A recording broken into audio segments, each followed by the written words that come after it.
Assalamualaikum warahmatullahi wabarakatuh. Nama saya Ica Binti. Saya dari kampus Ilmu Agama Beras Jombang, dari jurusan Ekonomi Syariah dari semester 4. Materi yang akan saya presentasikan itu yang pertama, tinjauan manajemen sumber daya manusia. Yang kedua, meneliti hubungan antara tanggung jawab sosial perusahaan, kinerja, perilaku ke lingkungan karyawan di tempat kerja dengan praktik hijau sebagai moderator. Dan terakhir, rasa ingin tahu tentang karir yang akan dicari.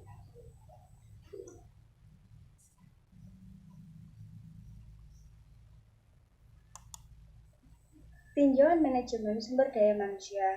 Nah, ini ada keingintahuan karyawan untuk memikirkan karir. Nah, kita sebagai individu itu memiliki rasa ingin tahu untuk pertumbuhan prestasi kerja kita. Memang pada intinya kita yang menentukan nasib kita sendiri.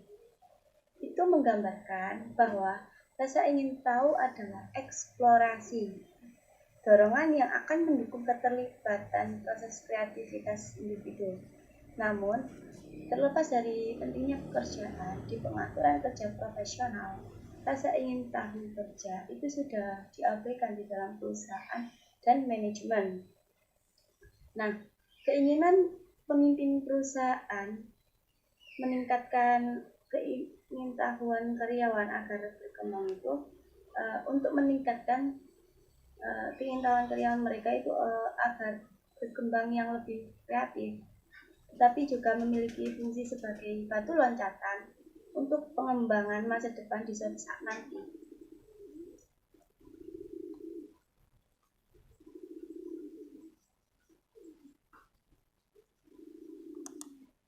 Latar belakang teoritis. Rasa ingin tahu adalah salah satu motivasi penting yang menghubungkan hal baru dan tantangan. Dengan peluang pertumbuhan, rasa ingin tahu itu bisa terjadi karena adanya karakteristik internal di bawah pengaruh dari dorongan lingkungan, yaitu dalam keadaan rasa ingin tahu. Setiap rasa ingin tahu yang dapat menggambarkan pola perilaku yang berbeda untuk hal yang baru memiliki pengalaman yang dikatakan mendalam dapat berdampak pada proses psikologis karyawan. Ada beberapa keingintahuan. Yang pertama, keingintahuan sifat negara.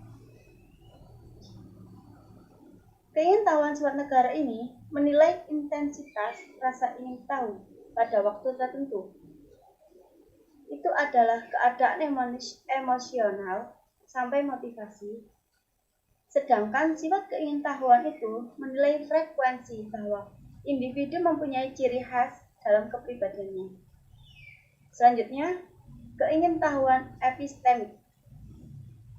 Keingintahuan dalam keadaan emosional dan motivasi untuk mewujudkan individu untuk belajar lebih keras lagi.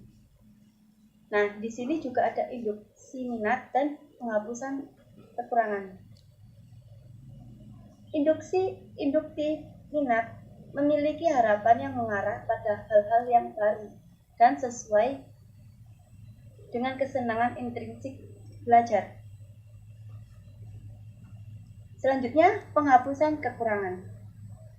Ketika kita mengetahui kekurangan kita harus berusaha agar menghilangkan kekurangan itu sendiri. Dikarenakan hal tersebut akan membuat rasa tidak percaya diri dalam memenuhi tujuan pembelajaran yang berorientasi pada kinerja. Terus selanjutnya ada keingintahuan persepsi. Nah, ini sesuatu keadaan motivasi yang telah ditimbulkan oleh rasa ingin tahu. Keingintahuan perseptual itu terdiri dari dua jenis. Yang pertama, keingintahuan yang beragam. Secara langsung, mencari berbagai sumber hal baru dan tantangan. Dan yang selanjutnya, itu keingintahuan khusus. Secara sengaja, mencari seberapa pengetahuan seseorang dan pengalamannya dengan aktivitas tertentu. Lalu selanjutnya ada keingintahuan dan inventaris eksplorasi. Keadaan motivasi ini yang relatif sementara dan membutuhkan hal-hal yang ada dalam rangsangan eksternal. Yang selanjutnya itu peregangan. Nah, peregangan itu kecenderungan dalam motivasi untuk mencari pengetahuan dan pengalaman yang baru. Manusia itu kan memiliki kecenderungan yang alami dalam hidupnya. Dan rasa ingin tahu itu kita memanfaatkan pembangunan yang lebih luas pengetahuannya, keterampilan, hubungan, dan keahlian. Selanjutnya, merangkul. Nah, sejauh ini seseorang itu menikmati dan merasa bersemangat dan tentang yang tidak pasti dan sifat kehidupan sehari-hari yang tidak terduga. Individu yang memiliki kecenderungan merangkul yang lebih tinggi akan mampu menoleransi kecemasan dan melanjutkan ke arah eksplorasi yang diinginkan.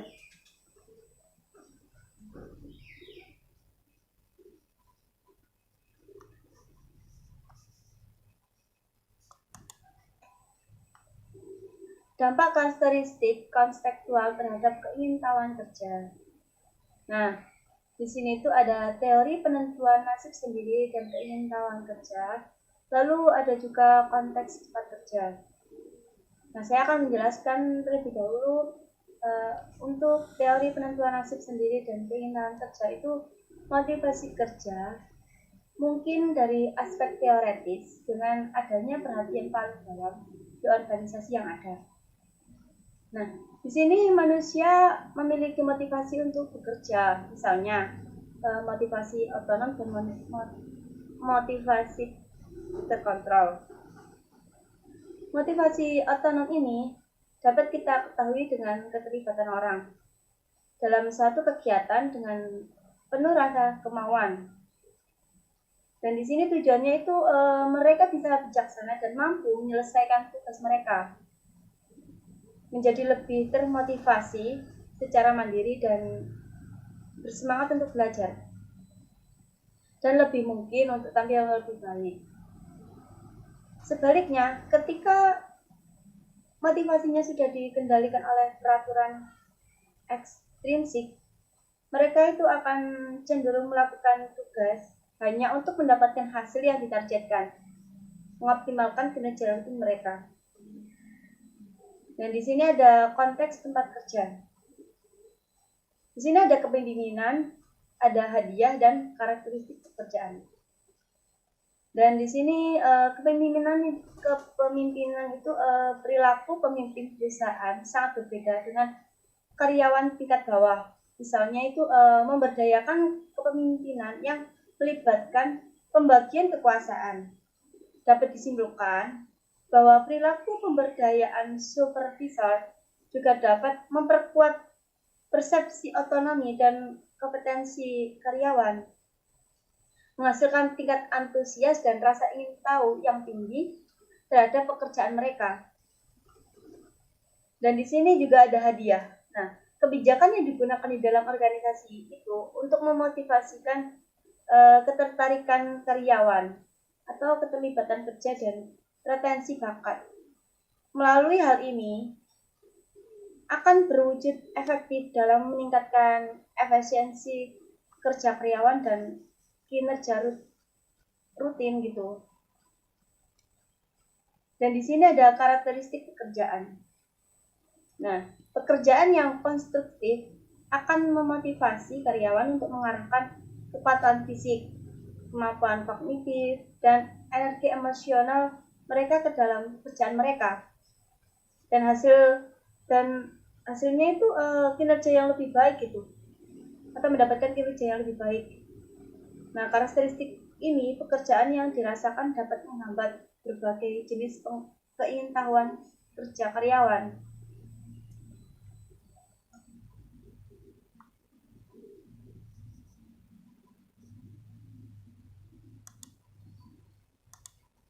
Dampak perbedaan individu pada keingintahuan kerja. Nah, di sini itu ada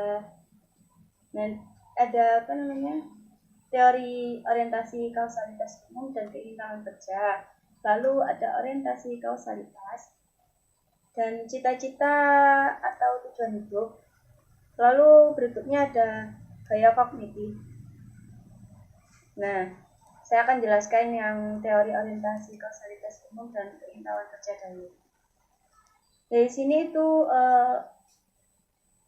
motivasi manusia tidak ditentukan oleh karakteristik kontekstual, tetapi juga dengan perbedaan individu disposisi yang mempengaruhi bagaimana seseorang itu merespon keadaan eksternal itu tadi. Kepribadian dan perbedaan individu ini cenderung menentukan bagaimana karyawan mencerminkan pengalaman mereka di tempat kerja. Pada tingkat motivasi terkontrol dan otonom, yang merupakan dorongan untuk rasa ingin tahu dari seseorang. Berikutnya itu orientasi kausalitas. Perbedaan individu dalam orientasi kausalitas itu menentukan bagaimana orang memandang tindakan sebagai ditentukannya sendiri dan berasal dari diri sendiri gitu. Seperti yang didominasikan oleh peristiwa yang dianggap sebagai kontrol eksternal. Nah, orientasi kausalitas itu mempunyai kecenderungan terhadap keadaan eksternal dalam pengaturan perilaku dan melibatkan 3 dimensi, yaitu orientasi otonomi, orientasi terkontrol, dan orientasi impersonal. Selanjutnya itu ada cita-cita dan tujuan hidup. Dari sini tujuan itu menentukan nilai dan sikap kerja karyawan dalam melakukan tugas mereka. Mengasumsikan bahwa orang akan mengejar 2 aspirasi utama dalam hidupnya, seperti aspirasi intrinsik dan aspirasi ekstrinsik. Nah, contoh aspirasi ekstrinsik itu seperti kekayaan finansial, pengakuan, citra yang menarik, terus dan aspirasi intrinsiknya itu contohnya pengembangan pribadi, hubungan yang bermakna, dan kontribusi masyarakat dan kebugaran, begitu. Lalu selanjutnya gaya kognitif. Gaya kognitif itu mengacu pada perbedaan idiosinkrotik yang konsisten dalam cara individu memandang, berpikir, memecahkan masalah, belajar membuat keputusan, dan berhubungan dengan orang lain. Gaya kognitif ini itu berfungsi sebagai heuristik tingkat tinggi dalam proses intelektual yang diterapkan secara spontan di seluruh situasi dan membentuk dasar yang bertahan lama untuk perilaku epistemik itu tadi.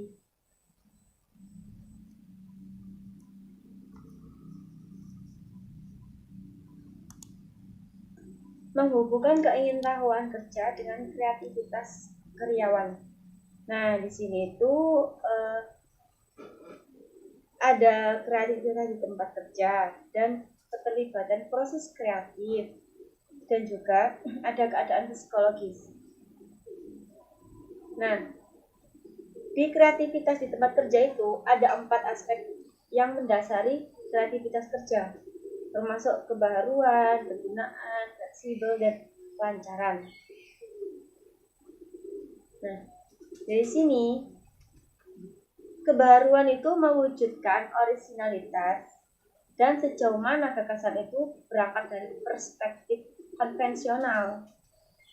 Lalu kegunaan itu menandakan potensi ide untuk implementasi lebih lanjut dan nilai bisnis penciptaan. Dan fleksibel itu di sisi lain mewakili sejauh mana konten ide mencakup berbagai profesional dan kognitif.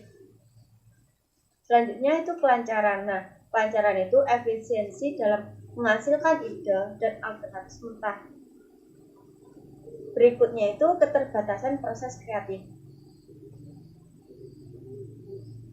Keterlibatan proses kreatif itu yang mencakup serangkaian aktivitas kognitif yang mengubah kecerdasan individu menjadi kreativitas untuk merangkul hal-hal yang baru untuk kesenangan mereka, mungkin memiliki strategi kognitif yang lebih baik untuk ide kreatif. Misalkan masalah identifikasi, akuisisi informasi, ide generasi, implementasi dan evaluasi, seperti itu. Nah, yang terakhir, keadaan psikologis. Keadaan psikologis itu ada dampak positif dan negatif. Lalu dan ada juga aliran psikologis. Nah, dampak positif dan negatifnya itu pengaruh positif dan pengaruh negatif itu dapat memberikan pengaruh yang sangat kuat pada kreativitas individu melalui mekanisme psikologis yang berbeda. Nah, positif itu memengaruhi sinyal yang memuaskan negara, yang mempromosikan penggunaan penyederhanaan heuristik dan pemrosesan longgar serta keinginan untuk mengeksplorasi alternatif baru. Lalu yang negatif itu bisa dihasilkan itu dari rasa kekurangan seperti frustasi, rasa tidak nyaman, dan keraguan diri. Itu cenderung merusak pemikiran kreatif individu yang mempersempit fokus perhatian mereka dan menyebabkan penghindaran risiko dalam upaya kreatif itu tadi. Dan yang terakhir, aliran psikologis. Sifat keingintahuan yang menyenangkan itu bisa mengaktifkan aliran psikologis individu yang merupakan kombinasi dari beberapa keadaan mental. Nah, misalnya itu fokus yang sangat mendalam, peredaman, dan ketidaksadaran waktu berlalu. Keingintahuan kerja yang tinggi tampak memiliki tingkat energi, tekuna dan usaha yang tinggi dalam tugas-tugasnya atau keterlibatannya lah.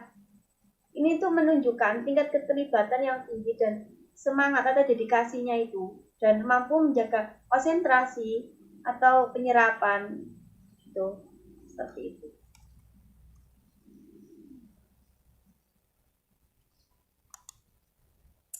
Bab meneliti hubungan antara tanggung jawab sosial perusahaan, kinerja, perilaku, pro lingkungan, karyawan di tempat kerja, dengan praktik hijau sebagai mediator.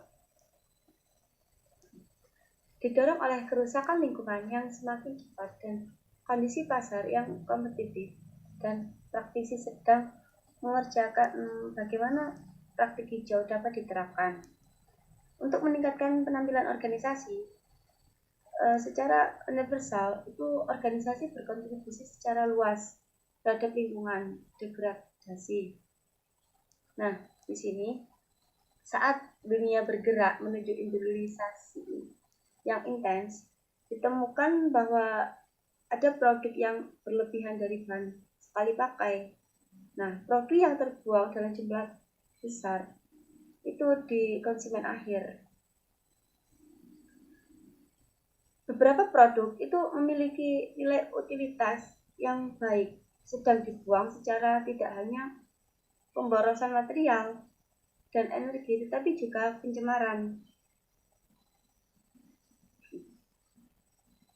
Apakah pelaksanaan inisiatif CGR oleh organisasi yang dalam banyak hal yang bersifat sukarela itu memiliki ada hubungan yang dalam penerapan praktik hijau?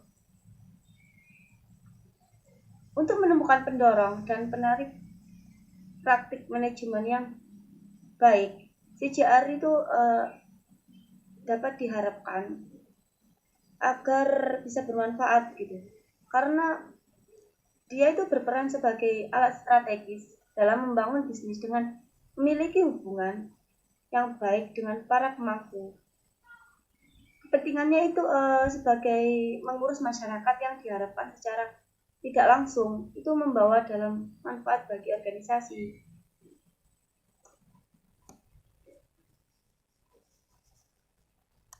Nah, dari sini ada hasil penelitian. Nah, hasil penelitian itu ada statistik deskriptif, model pengukuran, dan peran mediasi trafik hijau.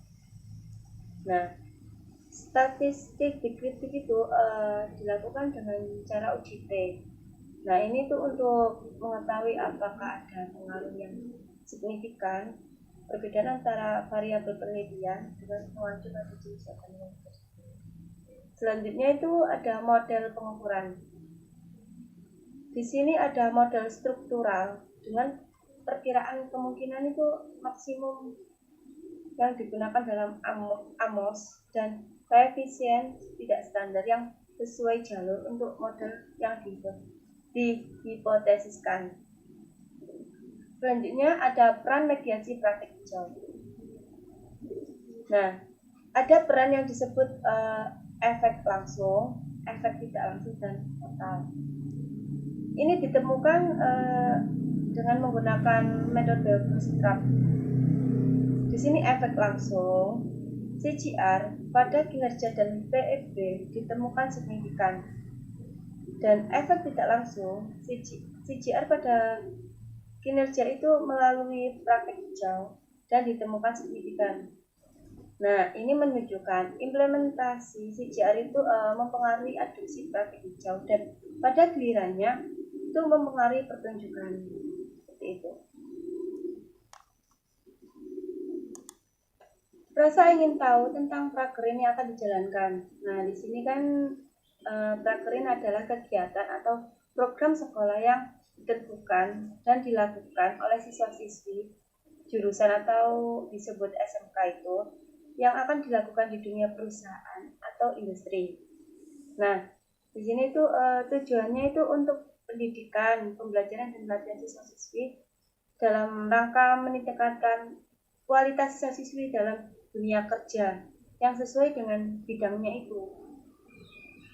Ilmu pengetahuan yang diperoleh oleh siswa-siswi itu pas di sekolah akan terasa kurang jika tidak disertai dengan pengalaman aplikatif yang dapat memberikan suatu gambaran yang mengenai kehidupan lingkungan kerja serta menerapkan ilmu dalam bidang yang telah ditekuninya tadi. Dan sebelum memasuki dunia kerja, siswa-siswi itu diberikan wawasan dan ilmu pengetahuan serta keterampilan yang memadai. Pada saat prakerin, sangat banyak sekali kegiatan yang akan dilakukan. Pasti kalian tidak tahu apa saja yang akan dilakukan di tempat prakerin, ya kan? Nah, yang harus kalian ketahui itu mempersiapkan peralatan atau enggak mental agar bisa beradaptasi di tempat prakerin tadi. Nah, terlebih lagi itu kalian yang ngekos, untuk anak yang ngekos ini, kalian harus pastikan perlengkapan yang akan kalian bawa. Nah, kalau seumpama perlengkapan yang kalian bawa itu ada yang kurang atau enggak akan yang tertinggal, pasti nanti kalian akan balik ke rumah gitu kan. Kalau enggak balik ke rumah, ya beli lagi gitu kan. Nah, kalau kalian balik ke rumah pasti membutuhkan bensin, uang bensin, dan itu juga akan mengurangi uang saku kalian. Nah, jadi sebelum kalian berangkat, kalian harus benar-benar harus benar-benar mempersiapkan semua itu, dan pastinya biar nggak ada gangguan masalah gitu.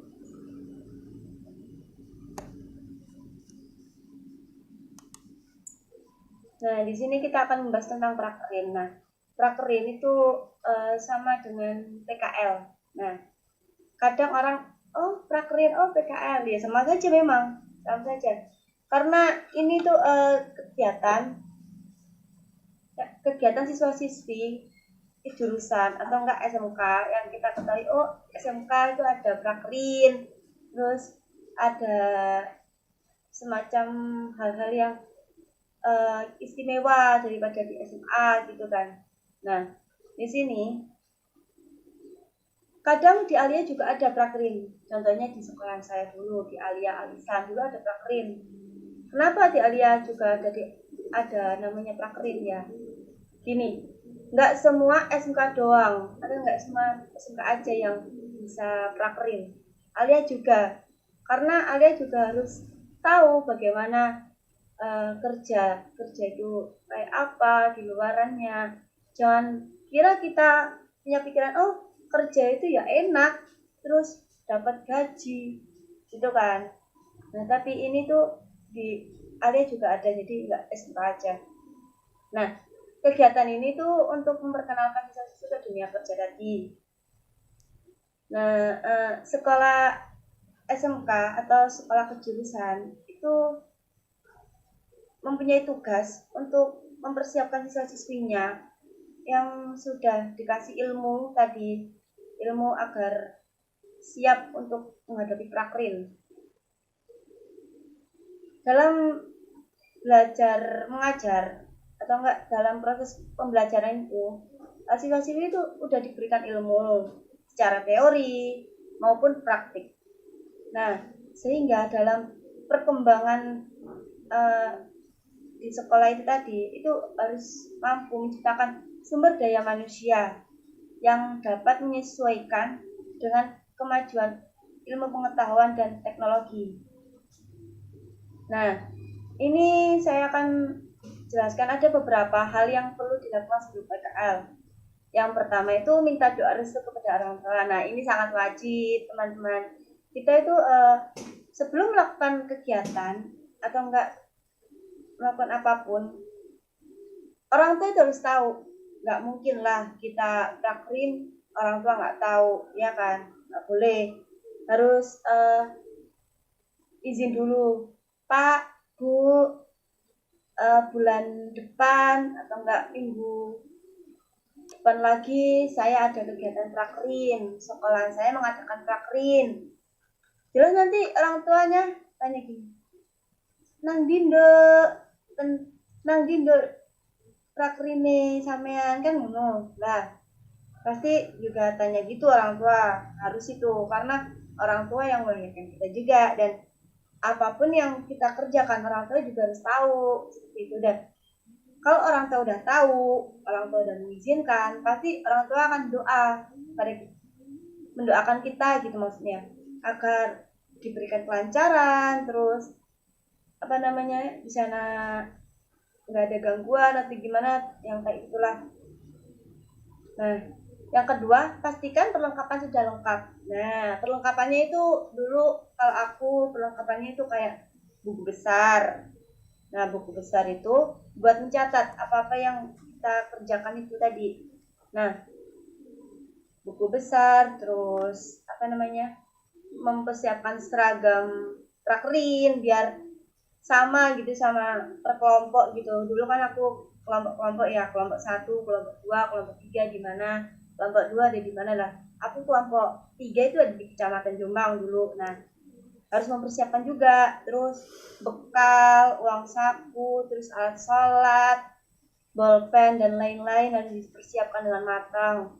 Dan aku di sini tuh dulu prakrinnya itu nggak ngekos, kan deket gitu di kecamatan, tapi kalau ada yang ngekos ya harus mempersiapkan lebih lagi gitu biar nggak kececer gitu, biar nggak gimana ya, biar di sana itu enak gitu, nggak ada kekurangan gitu.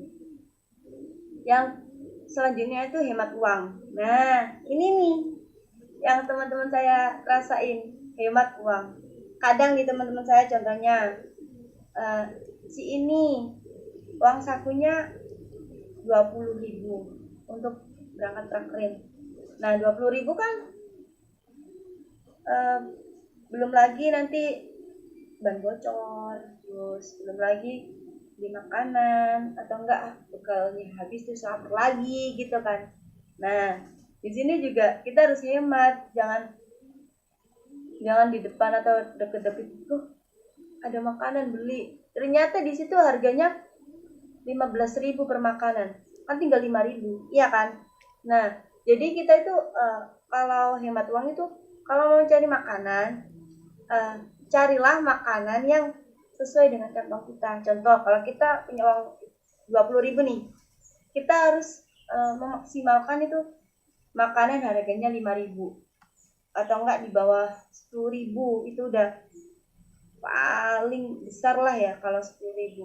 Soalnya kan nanti 10.000-nya lagi buat jaga nilai apa gimana ya? Untuk mempersiapkan kalau bensin habis gitu. Yang selanjutnya itu kegiatan yang dilakukan saat prakerin. Nah, di sini kok kegiatan prakerin itu pasti ada. Contohnya saya sendiri. Dulu itu prakerin tuh awalnya itu kita itu apa namanya, kayak apa ya, kegiatannya itu selalu kayak yang jam 7 atau enggak setengah 7 udah apel pagi. Nah, apel pagi kan itu pasti kegiatan juga ya, kegiatan apel pagi. Lalu habis apel pagi masuk ke kantor. Nah, masuk ke kantor ya gitu apa namanya, kita dikasih tahu oh ini dan itu, kita harus ngerti. Yang kelima, pengenalan lingkungan kerja. Nah, dari sini kita harus mengenal lingkungan kerja kita. Lingkungan kerja itu contohnya bapak ini sifatnya kayak gimana, terus menghadapinya kayak gimana. Kita itu harus tahu sifat-sifat dari para pekerja di situ agar kita nggak biar nggak disudutkan. Kalau nggak, kita tuh biar nggak di apa namanya, kayak nggak di hari ini gak iso kan gitu. Nah, jadi nggak ditunjukkan kesalahan kita gitu. Jadi harus tahu sifat-sifatnya yang kita tuh. Terus yang keenam, bersih-bersih tempat kerja. Nah, di sini nih yang paling penting. Kadang itu ada anak prakerin udah selesai langsung pulang. Itu nggak sopan sekali, teman-teman. Kita itu pokoknya kita itu kan berangkat kalau aku sih dulu berangkatnya 5:30. Padahal kan masuknya 6:30. 5:30 itu berangkat, naik beca naik beca bentor gitu di antara sama bapak. Itu udah sampai pintu kantor baru dibuka sama yang punya kunci gitu kan. Bersih-bersih biar nyaman, nggak ada debu, terus dilihat juga enak. Terus orang karyawan juga gimana ya, kayak meringankan beban karyawan itu tadi juga. Dan itu adalah ada poin plusnya juga di situ. Nah, yang ketujuh, diajarkan ilmu. Nah, di sini tuh dulu 1 minggu itu pokoknya baru masuk ya kan, besoknya itu udah dikasih tahu, ini ya Ica, masalah KTP. Nah, di KTP itu ada beberapa syarat, kamu harus tahu bla bla bla bla bla bla gitu. Silakan ngajarkan ilmu yang dulu kita nggak tahu menjadi tahu. Terus kayak ada syarat masuk, syarat keluar, kita harus tahu. Lalu di kecamatan kan ada kayak ini ada surat buat Pak Camat gitu kan. Masuk ke ruangannya Pak Camat gitu, kita harus sopan, peluk salam, terus kita baru memberitahunya itu tujuan kita itu apa gitu. Nanti kalau udah tahu tujuan kita itu apa, terus ditulis papan informasi buat Pak Camat biar Pak Camat itu tidak ketinggalan kegiatannya gitu. Nah, nomor 8, melayani pengunjung dan konsumen. Nah, melayani konsumen atau enggak pengunjung di kecamatan itu harus sabar. Tahu kan emak-emak. Nah, emak-emak itu tuh yang maha benar, asli maha benar. Teman-teman saya yang bernama M itu dibentak sampai dia itu agak mau nangis gitu. Gimana sih Mbak, kok kakaknya nggak ada gitu, disentak gitu, dibentak gitu waktunya. Dia nangis terus dia, tolong carikan gitu. Ya udah saya carikan. Dan akhirnya saya yang menemukan. Nah, di sini nih titik poin atau titik kesabaran yang harus sabar di saat melayani konsumen atau nggak pengunjung tadi.